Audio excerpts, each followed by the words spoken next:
Normally, a pinch pot is created by forming a ball out of clay, creating an opening in the middle with your thumb, and pinching and stretching the ball to change its shape. The body shape we are aiming to create is more like the body shapes of Sophie Woodrow's sculptures. By using the method you are going to be shown, your sculpture's body will be taller in height and less rounded. Push down with your thumb in the middle of your cube. Do not push your thumb all the way down to the bottom of your pinch pot.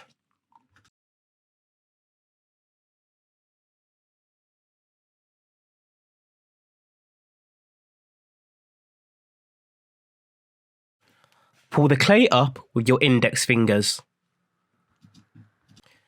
This will make the bottom half of your pinch pot more rounded and thinner than the top part. To make a successful pinch pot, all parts need to be the same thickness.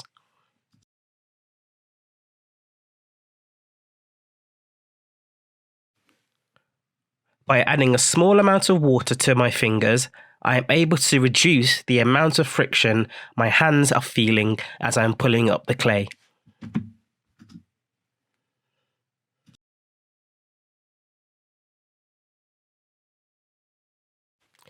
Gently roll the pinch pot back and forth on the board to make the sides more rounded.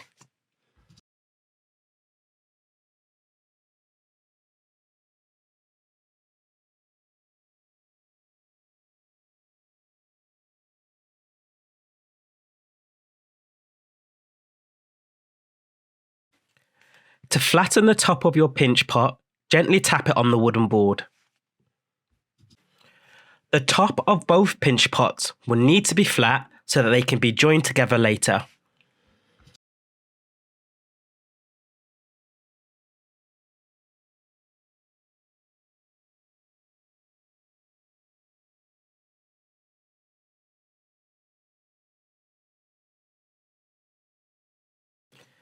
The thickness of the walls of your pinch pot should be the same thickness as your thumb.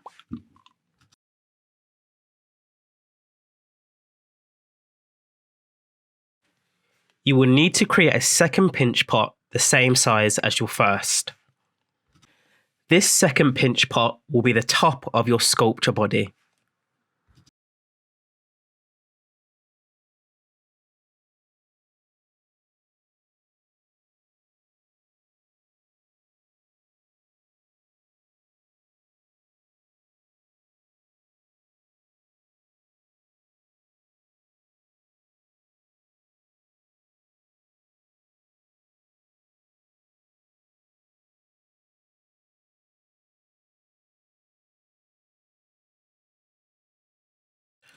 After you have created each pinch pot, you will need to score your initials and form group into the base of your pinch pot.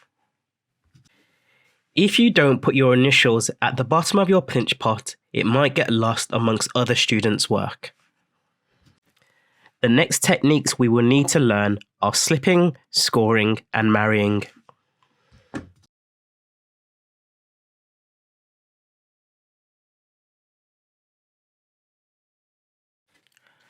I have a pot of slurry, which is a combination of clay and water, which creates a glue-like material. If you don't have any slurry, this is okay. You can use water and a paintbrush, or water and your fingertips. To score clay, you will need any modelling tool that can make marks. Using the tool you have been given, score the areas using the cross-hatching method. When scoring clay, more marks are better than less.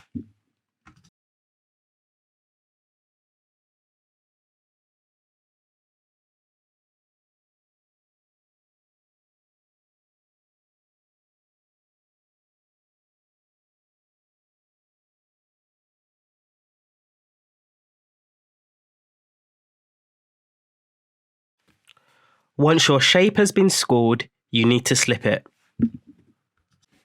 That means adding a little bit of slurry onto the scoring to act as a glue. When you are slipping, wetter is better. The more water between the clay particles, the more they can slide around and intermingle when clay pieces are next to each other.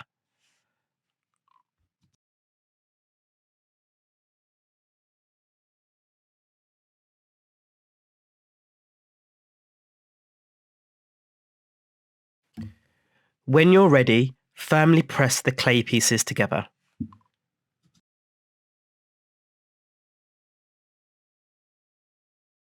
Using a clay modelling tool, I am scraping down the clay to make sure both pieces are firmly joined together. After, I just use my finger to blend the clay together and smooth the texture.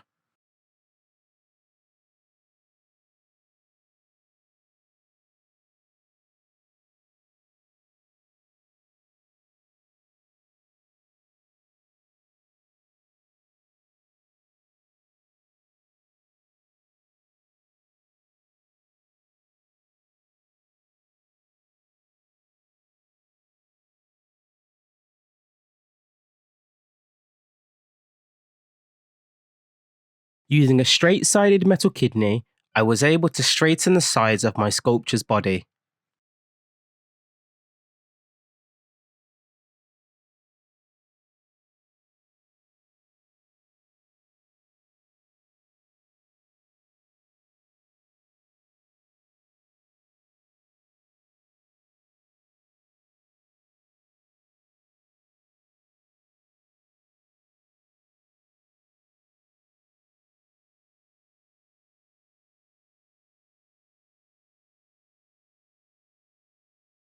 Using a potter's needle or any sharp clay tool, score a line that shows where you will need to score the clay.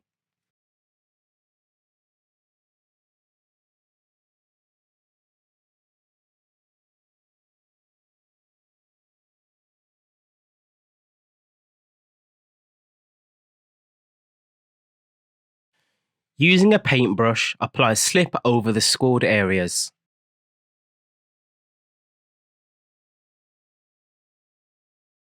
When you're ready, firmly press the pieces together.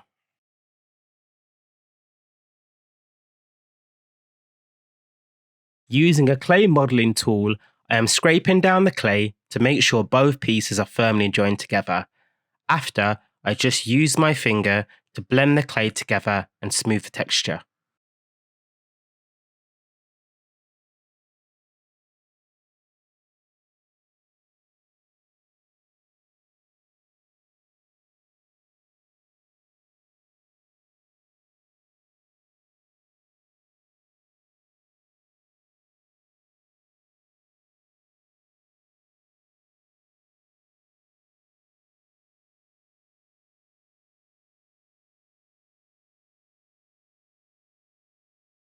Place the clay on a piece of canvas to prevent it sticking, then position your guide sticks either side of the clay to the width required. Rolling between guides results in a slab with an even thickness. Roll out the clay, rotating and flipping occasionally. To smooth and compress the rolled out clay, use a rubber kidney tool, working in different directions and taking care to maintain a consistent thickness. To avoid leaving marks in your slab when using a rubber kidney, slowly place it on the clay, and as you pull it off the clay, do it quickly. Using a potter's needle, I drew a mirror line down the middle of my slab. By doing this, I was able to cut out symmetrical ear shapes. Something is symmetrical when it is the same on both sides.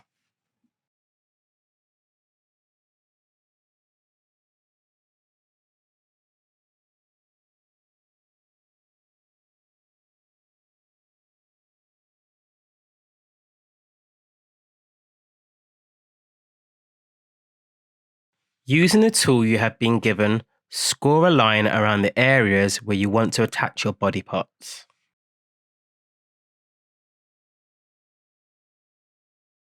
Using the tool you have been given, score the areas using the cross-hatching method. Score both the body parts and the areas you want them to go.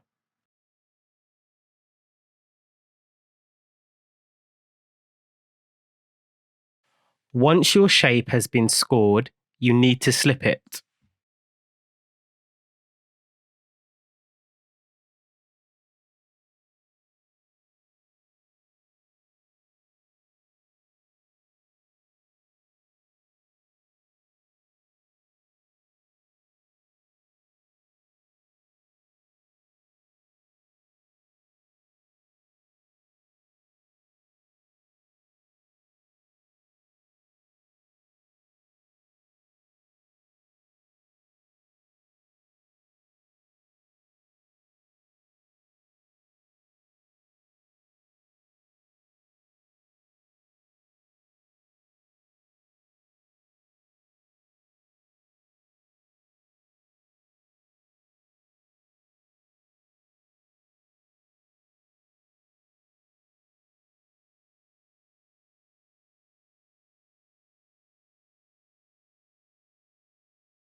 To make sure the clay pieces are firmly joined together, use smaller pieces of clay and press it into the gaps.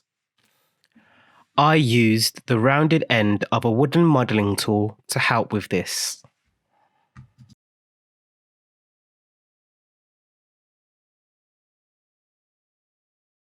Using a wet thumb, I compressed the smaller clay pieces into the gaps.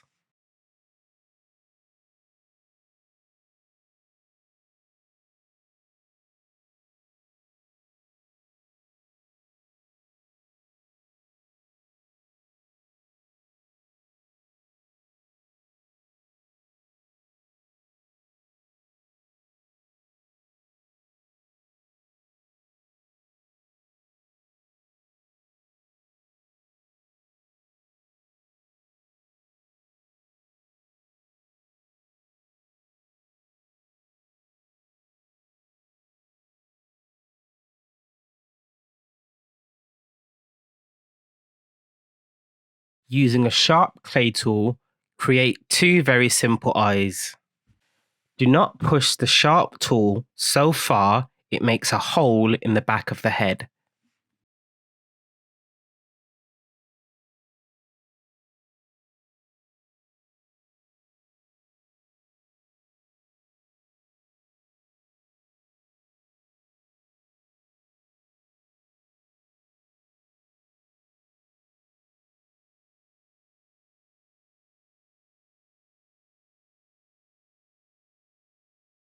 Next, you will need to spray your board so it is ready to make coils on. Create a coil, find a large enough piece of clay and roll it backwards and forth underneath your hands, making sure the clay makes a complete 360-degree rotation.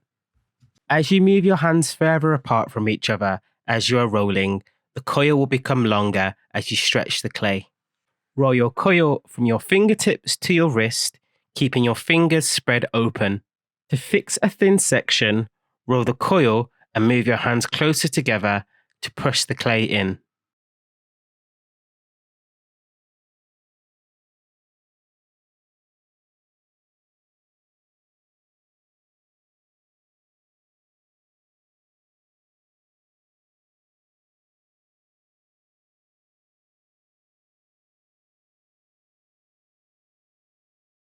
Using a sharp tool, lightly score around the areas you know you will need to cross-hatch later.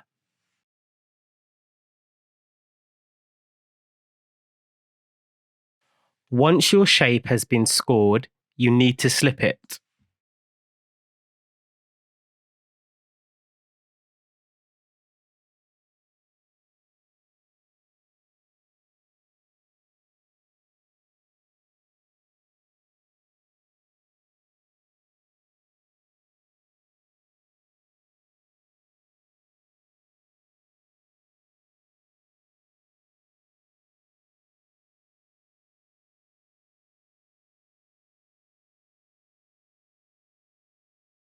To reinforce the joins and for neatness, fill small gaps with tiny pieces of clay and blend them with a tool or your finger.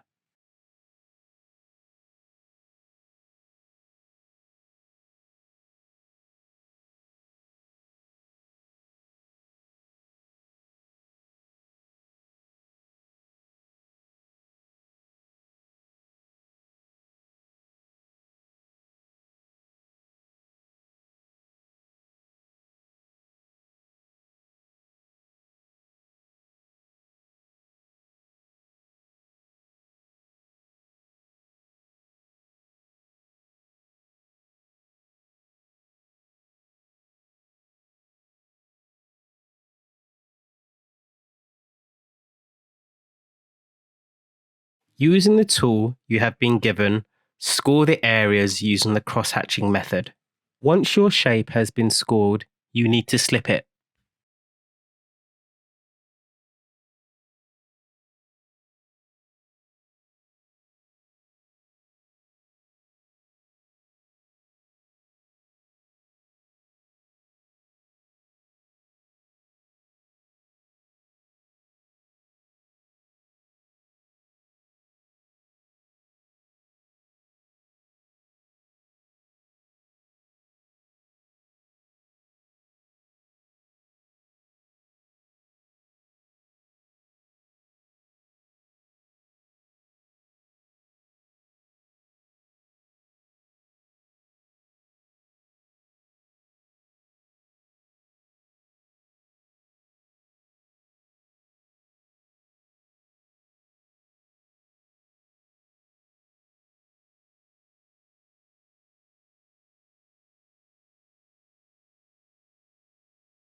After your sculpture has been dried out for a week, it will be put into the kiln to be bisfired. To finish your sculpture off, you will need to apply 2 layers of opaque white glaze. Opaque glaze is the opposite of transparent glaze. A window is transparent, whilst the white dinner plate isn't. Try to remember which areas you have already painted so you do not have some areas with more than 2 layers on it. Wait for each layer to dry fully before you add more glaze on top. You will know if it's dry because the glaze will be powdery instead of wet and sloppy.